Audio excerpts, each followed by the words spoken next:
আমরা ম্যাক্সিমাম মায়েরা কি করি, ধরুন 100 থেকে 150টা শব্দ শিখে ফেললো বা পরপর বলা শিখে গেল, তখন আমরা চেষ্টা করি যে ও সেন্টেন্স বলবে, ও বড় বড় সেন্টেন্স বলবে, বড় বড় লাইন বলবে, রিডিং পড়বে। এটা সম্ভব না কখনোই।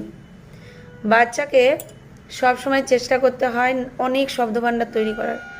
অনেক শব্দভাণ্ডার যত তৈরি করবে তত ওর মুখের শব্দর বলার যে ফ্লেক্সিবিলিটি এটা চলে আসবে। ওকে, তো আজকে এই যে এই ভিডিওটি কিন্তু যারা দেখেন তাদের জন্য, আর যাদের বাচ্চার কোনো সমস্যা নেই তাদের জন্য বলছি, তারাও এটা ফলো করুন কী করে বাচ্চাকে রিডিং পড়া শেখাবেন। ওকে, আর এই রিডিং পড়ার মাঝে আপনি যদি ওকে অ্যাকশান কার্ড দেখান তাতেও হবে, সেটা দিলেও কিন্তু গল্পের ছলে বাচ্চা শিখে ফেলবে। ওকে, তো আজকের এই ছোট্ট ভিডিওটি শেয়ার করলাম, ভিডিওটি ফলো করবেন। আর